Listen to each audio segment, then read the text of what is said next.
El Chapo, el famoso capo del cártel de la droga, está actualmente encerrado en una prisión de máxima seguridad. Sin embargo, si algunos de sus seguidores se salen con la suya, no lo estará por mucho tiempo. Un inquietante vídeo que circula por las redes sociales muestra a varios sicarios que afirman haberse infiltrado en el sistema penitenciario y sobornado a funcionarios para que ayuden a liberar a El Chapo. El Chapo es bien conocido por fugarse de prisiones seguras, pero ¿puede realmente tener tanta suerte como para salir por tercera vez? En el videoclip viral se puede ver a los presos con máscaras, declarando su lealtad a El Chapo. En el vídeo afirman que son sicarios dispuestos a ser leales al capo de la droga y que se asegurarán de que se ocupen de él si llega a su prisión. Los hombres del vídeo también afirman que han comprado la lealtad de varios guardias del sistema penitenciario federal, que también serán leales a El Chapo.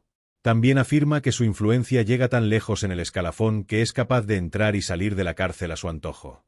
Los creadores del vídeo prometen que, si El Chapo quiere salir libre, lo harán realidad.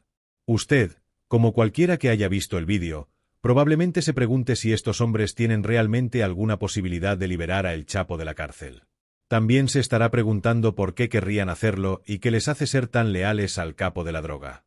Bueno, El Chapo es un líder de un cártel muy poderoso que ha realizado algunas hazañas salvajes en el pasado. También tenía mucho dinero e influencia antes de su detención. He aquí parte de la historia del Chapo y por qué estos presos podrían querer emular su éxito. ¿Quién es El Chapo?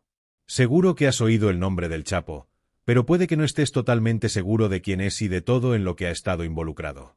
Yo diría que El Chapo no siempre fue el despiadado narcotraficante que se le conoce hoy, pero lo cierto es que ha pasado la mayor parte de su vida construyendo su camino hasta llegar a donde está ahora. Nacido como Joaquín Archibaldo Guzmán, El Chapo creció en la granja de su familia. Abandonó los estudios muy joven para ayudar a su familia a vender naranjas y así mantenerse, ya que tenían problemas económicos. El padre del Chapo podía ser abusivo en ocasiones, lo que le hizo huir a la seguridad de la cercana casa de sus abuelos. Es posible que crecer en un entorno tan violento de niño fuera lo que le llevó a ser más violento a medida que crecía. Guzmán tenía solo 15 años cuando decidió unirse al tráfico de drogas, quizá para escapar de la vida de pobreza en la que había crecido. Guzmán ya sabía cultivar su propia marihuana y puso en marcha su propia plantación, donde producía la droga que luego vendía para mantener a su familia. Durante esta época de su juventud, se ganó el apodo de El Chapo por su baja estatura. Decidido a tener más oportunidades de las que podía crear por sí mismo, El Chapo se marchó de casa para trabajar con su tío Pedro Avilés Pérez, un importante agente del narcotráfico mexicano de la época. Avilés, también conocido como el León de la Sierra, fue uno de los primeros contrabandistas de drogas de México. Fue él quien descubrió por primera vez cómo transportar marihuana de México a Estados Unidos utilizando aviones.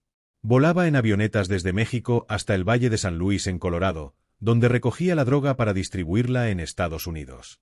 Avilés tomó bajo su tutela al joven El Chapo y le enseñó lo que necesitaba saber para ser un narcotraficante de éxito. Esta tutoría solo duró hasta 1978, cuando Avilés fue asesinado a tiros por miembros del ejército mexicano. Su cuerpo fue encontrado a un lado de la carretera junto a un camión tiroteado con más muertos en su interior. Una vez que terminó de trabajar con Avilés, El Chapo pasó a formar parte de la que en aquel momento era la mayor y más poderosa organización criminal de México, el Cártel de Guadalajara.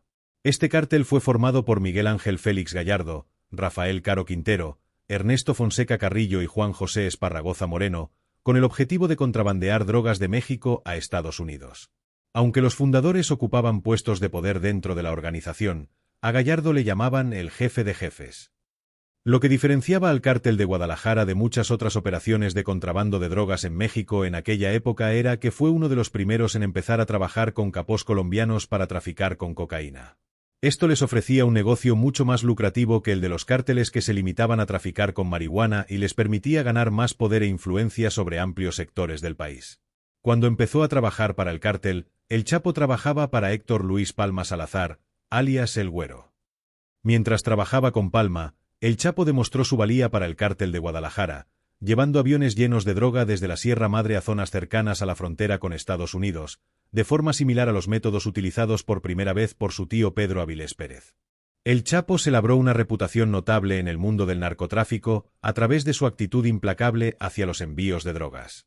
Si algo salía mal, buscaba al contrabandista responsable y no dudaba en dispararle en la cabeza. Esta actitud despiadada y su dedicación al éxito de las operaciones inspiraron confianza en los líderes del cártel, quienes comenzaron a darle mayores responsabilidades y participación en el negocio.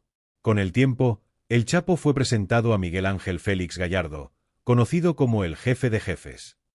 Impresionado por la eficacia y determinación del Chapo, Gallardo lo contrató como su chofer personal.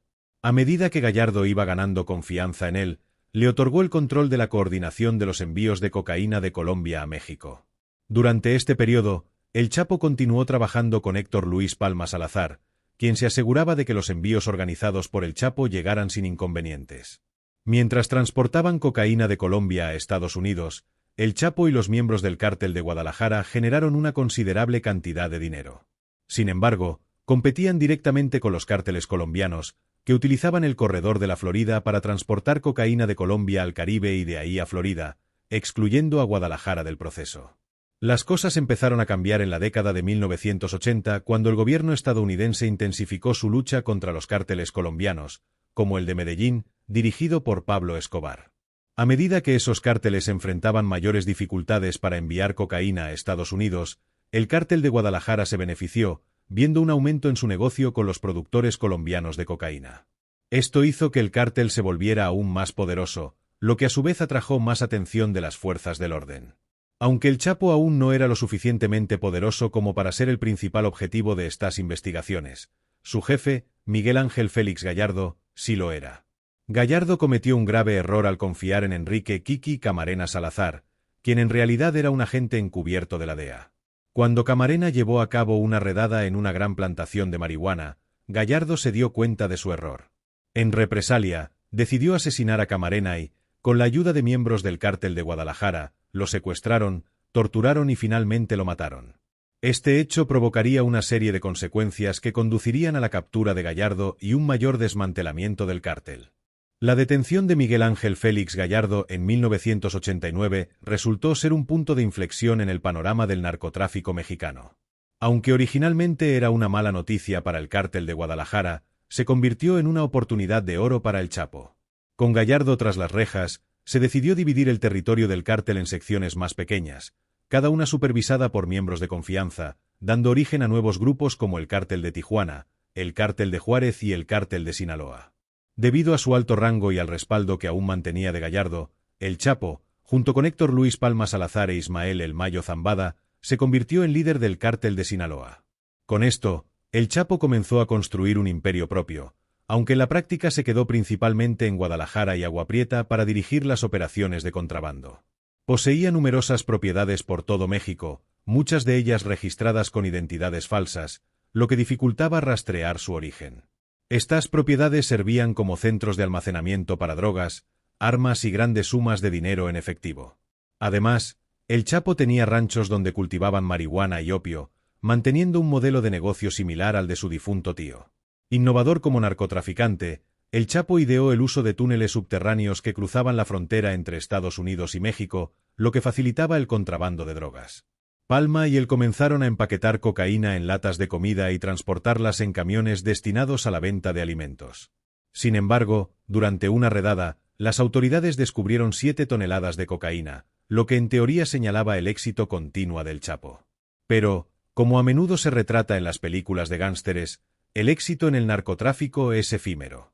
Las cosas empezaron a complicarse cuando estalló el conflicto entre el cártel de Sinaloa y el cártel de Tijuana, dirigido por los hermanos Arellano Félix.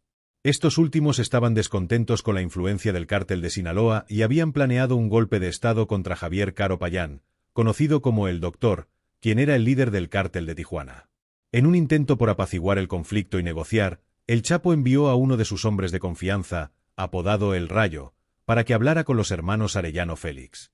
Sin embargo, en lugar de reunirse con El Rayo, los hermanos lo asesinaron como un claro mensaje de advertencia hacia el Chapo y su cártel. Este acto violento marcó el inicio de una intensa guerra entre los cárteles, que conduciría a un aumento de la violencia en el narcotráfico en México y afectaría gravemente la estabilidad y el poder del Chapo. La rivalidad entre el cártel de Sinaloa y el cártel de Tijuana escaló rápidamente después de que los hermanos Arellano Félix decidieron eliminar a El Chapo.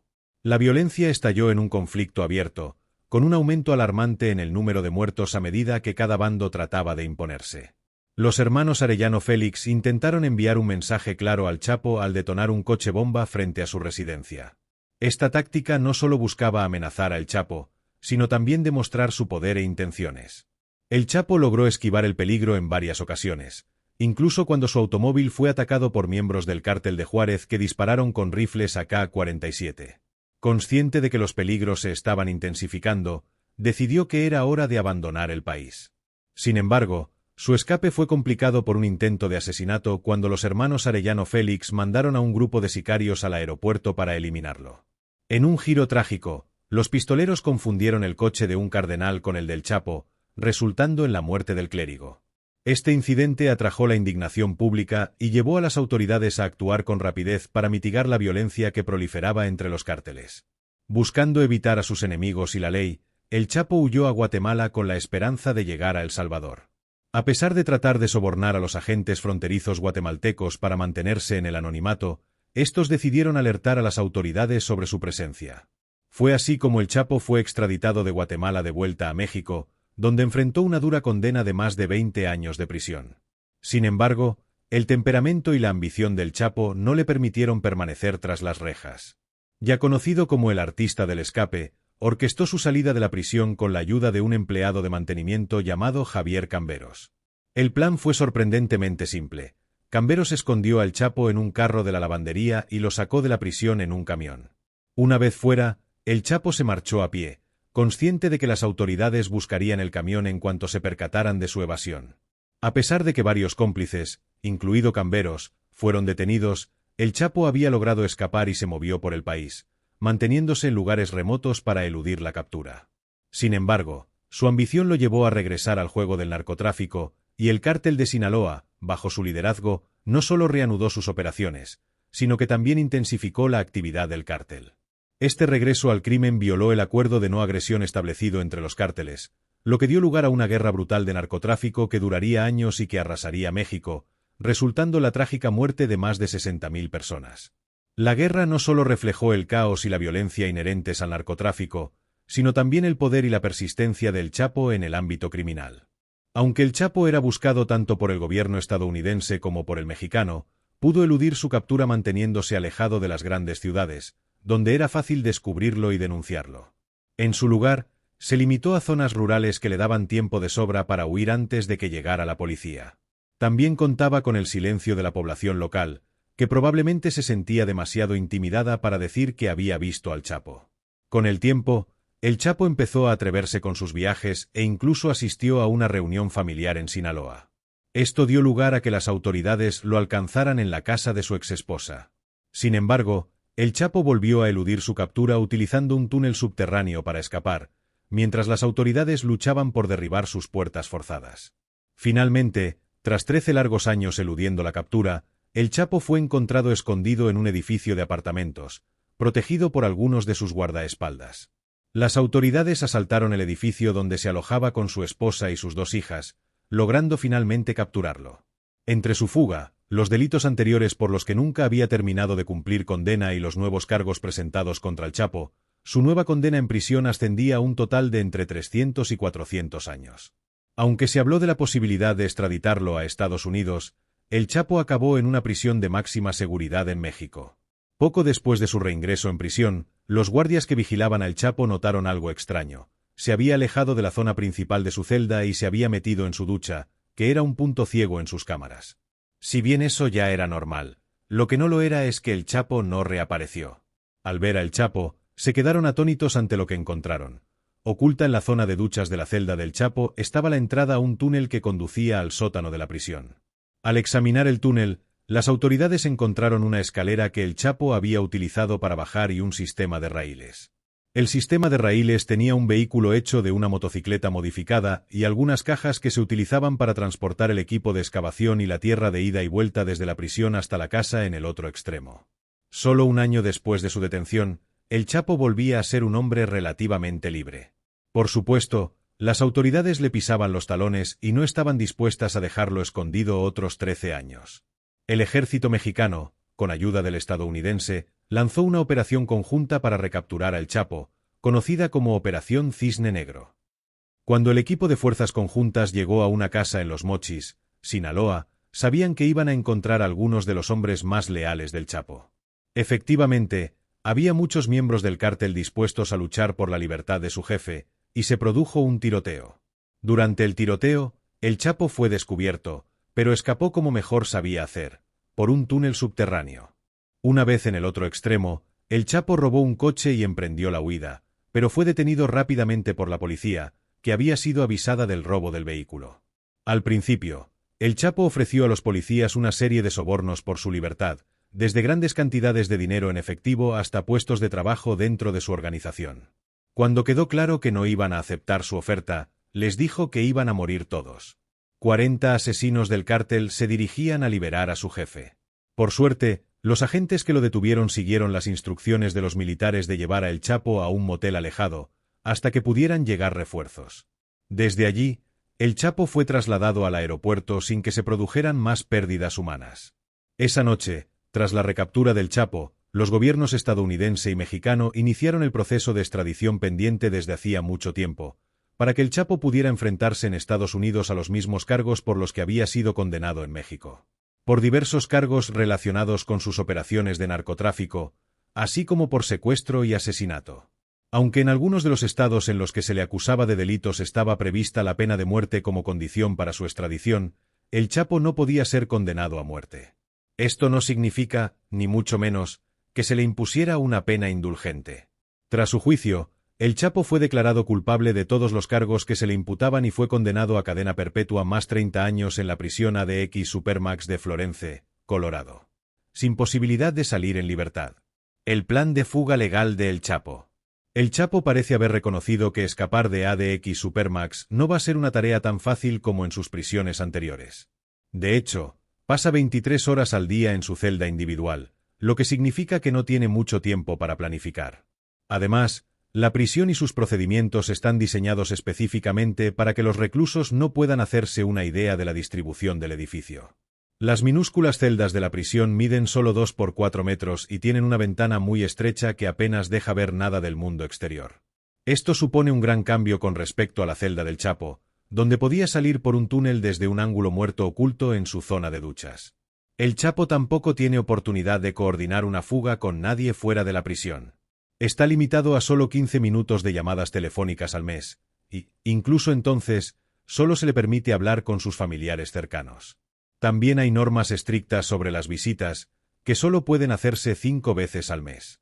Entre la estricta vigilancia de estas visitas y las restricciones sobre con quién puede hablar, es imposible que el Chapo consiga que algún miembro del cártel elabore un plan de fuga. Sin medios fáciles para escapar, el Chapo ha recurrido a otros métodos para intentar salir de prisión, esta vez a través del sistema judicial. El primero de estos intentos se produjo en 2022, cuando el Chapo presentó una solicitud judicial en la que pedía que se le dejara en libertad o se le volviera a juzgar por haber sido extraditado injustamente y por supuestas violaciones de sus derechos constitucionales durante el juicio. La queja es lo que se conoce como una petición de habeas corpus, cualquier preso que crea que se violaron sus derechos constitucionales. Durante un juicio, puede presentar una de estas peticiones. Si el tribunal al que se envía la petición de habeas corpus considera que el argumento es sólido, el preso que la presentó puede ser puesto en libertad, se le puede conceder un nuevo juicio, o como mínimo, una nueva vista para dictar sentencia. Aunque es probable que el Chapo espere que simplemente se le deje en libertad, el hecho de que se le vuelva a condenar a una prisión de menor seguridad podría significar que el narcotraficante quede libre. Después de todo, ya ha demostrado que solo las prisiones más duras pueden mantenerlo entre rejas. Además de presentar su petición de habeas corpus, el Chapo también hizo que su abogado se pusiera en contacto con el presidente mexicano Andrés Manuel López Obrador para tratar de conseguir su ayuda para revertir su sentencia en la instalación ADX Supermax. El Chapo detalló el trato inhumano que recibió en ADX y lo utilizó como incentivo para que el gobierno mexicano interviniera y ayudara a revertir su extradición. Aunque esto pueda parecer un plan descabellado por parte del capo de la droga, en realidad no es la peor estrategia. Otros reclusos en ADX han intentado súplicas similares, algunos de los cuales incluso han sido liberados debido a las condiciones de la prisión. Ya en 2016, una amplia investigación descubrió que los métodos de aislamiento extremo de ADX Supermax estaban teniendo terribles efectos psicológicos en sus reclusos, especialmente en aquellos con problemas de salud mental. Estos reclusos estaban experimentando una forma de tortura psicológica que se comparó con la tortura física. Muchos reclusos se quitaban la vida o lo intentaban debido al trato que recibían en Supermax. Otros se mutilaban a sí mismos en ataques deliberados de autolesión, algunos llegando incluso a extirparse las extremidades. A raíz de esta investigación, un número significativo de reclusos con problemas de salud mental fue trasladado fuera de ADX Supermax a otras prisiones, donde se les podía dar un mejor alojamiento para sus necesidades. Es muy posible que el conocimiento de este suceso sea lo que haya inspirado a El Chapo y a otros reclusos de la prisión a presentar recursos por los malos tratos recibidos en la cárcel. Aunque algunos reclusos fueron trasladados, no parece probable que El Chapo reciba el mismo trato. Otro recluso, Abu Hamza, demandó a la prisión por motivos similares sin éxito. Parece que las autoridades están tomando una decisión significativa entre los reclusos que sufren enfermedades mentales y los que probablemente solo quieren ser liberados. Dicho esto, funcionarios del gobierno mexicano no desestimaron de inmediato las reclamaciones del Chapo. El presidente Andrés Manuel López Obrador dijo que era importante tener en cuenta este tipo de reclamaciones cuando se trata de derechos humanos. El Chapo tampoco sería el primer jefe de cártel que sale de prisión por motivos de derechos humanos. El antiguo jefe del cártel de Guadalajara, Miguel Ángel Félix Gallardo, fue excarcelado 7 años antes debido al empeoramiento de su estado de salud. Se le permitió cumplir la condena en arresto domiciliario para evitar la posibilidad real de que muriera en prisión. Aunque la situación del Chapo no parece ser tan grave, existe la posibilidad de que pueda recurrir a la excarcelación de Gallardo y pedir algún tipo de trato similar. Si funcionará o no, es otra historia. ¿Quién querría liberar a El Chapo? Aunque no parece que los gobiernos de Estados Unidos o México estén muy interesados en ver libre al Chapo, este vídeo muestra claramente que alguien sí lo está. Entonces, ¿por qué los presos de una cárcel de Estados Unidos quieren ver al Chapo en libertad y le juran lealtad? Bueno, El Chapo no es el único miembro del cártel de Sinaloa que ha sido condenado por un delito y encarcelado en Estados Unidos. Dado que el negocio del cártel depende tanto del transporte de drogas a través de la frontera, es fácil presentar cargos penales contra sus miembros en cualquiera de los dos países. Esto es similar a cómo El Chapo recibió una sentencia más larga una vez extraditado y acusado por sus crímenes en EU. Aunque los hombres del vídeo no afirman tener ninguna afiliación con el cártel de Sinaloa, es posible que sean miembros que aún sienten lealtad hacia su líder encarcelado. También es probable que se trate simplemente de criminales ambiciosos, como lo era El Chapo cuando era joven. Es posible que busquen ganarse el favor del jefe de Sinaloa con la esperanza de recibir algún tipo de influencia o poder, al igual que El Chapo ascendió en el cártel de Guadalajara demostrando su valía al jefe de jefes. Sean cuales sean sus motivaciones o razonamientos, parece que los hombres del vídeo quieren trabajar con El Chapo y potencialmente liberarlo. Pero, ¿tienen realmente alguna posibilidad de conseguirlo? El Chapo parece tener sus propios planes para salir de la cárcel. Pero, ¿hay alguna forma de que los sicarios del vídeo viral también le ayuden? Afortunadamente, la respuesta es probablemente no, por varias razones diferentes. En primer lugar, está la respuesta obvia de que El Chapo ni siquiera está en la misma prisión que los hombres que afirman que pueden ayudarle a escapar. El Chapo está en ADX Supermax en Florence, Colorado, mientras que los hombres que filmaron el vídeo se cree que están en una prisión de California. Incluso si sus afirmaciones de haber sobornado a un gran número de guardias de la prisión son ciertas, no podrían influir en los guardias que son responsables de mantener a El Chapo encerrado. Verán, ADX Supermax es una prisión de propiedad y operación federal, mientras que la prisión del vídeo es de propiedad privada. Incluso si usted cree que los reclusos de la prisión que filmaron el vídeo han comprado la lealtad de los guardias, esos guardias no tienen ninguna influencia sobre los de ADX. Si bien es cierto que El Chapo está tratando de salir de ADX, no está buscando ser enviado a otra prisión en los Estados Unidos. En su lugar, espera ser enviado de nuevo a prisión en México. Esto significa que, si se acepta su solicitud de traslado, no será enviado a la prisión supuestamente controlada por los hombres del vídeo. Incluso si solicitara el traslado a otra prisión estadounidense, es muy poco probable que se le envíe a una en la que se grabó un vídeo viral en el que se afirmaba que podía escapar de ella. Luego está la cuestión de si hay que creer o no a los hombres del vídeo. No hay pruebas reales de que sus afirmaciones sobre el funcionamiento de la prisión sean ciertas. Lo más probable es que las personas que aparecen en el vídeo simplemente buscaran ganarse el favor de alguien tan poderoso como El Chapo. Sean cuales sean sus razones para hacer el vídeo o la veracidad de sus declaraciones, parece muy poco probable que estos autoproclamados sicarios sean capaces de ayudar a liberar a El Chapo. A pesar de que parece estar en terreno inestable, las apelaciones legales del Chapo son probablemente su única esperanza de salir de Supermax. Si quieres saber más sobre el Chapo o tienes curiosidad sobre los cárteles mexicanos, echa un vistazo a uno de los vídeos que ves ahora en la pantalla. El tráfico de drogas en México es un fenómeno complejo que ha tenido profundas implicaciones para la sociedad, la economía y el gobierno del país. Durante las últimas décadas, México se ha convertido en un importante punto de tránsito y producción de diversas sustancias ilegales, como la marihuana, la cocaína, las metanfetaminas y la heroína. Este negocio ilícito ha evolucionado con el tiempo, impulsado por la demanda de drogas en Estados Unidos y otros países. La geografía de México, con sus extensas fronteras y su proximidad a grandes mercados de consumo, ha facilitado la consolidación de poderosos cárteles de la droga que operan en diversas regiones. Los cárteles mexicanos, como el de Sinaloa, Jalisco Nueva Generación y los Zetas, han transformado el tráfico de drogas en una industria enormemente lucrativa. Estos grupos criminales no solo se dedican al narcotráfico, sino que también están involucrados en actividades como la extorsión, el secuestro y el lavado de dinero.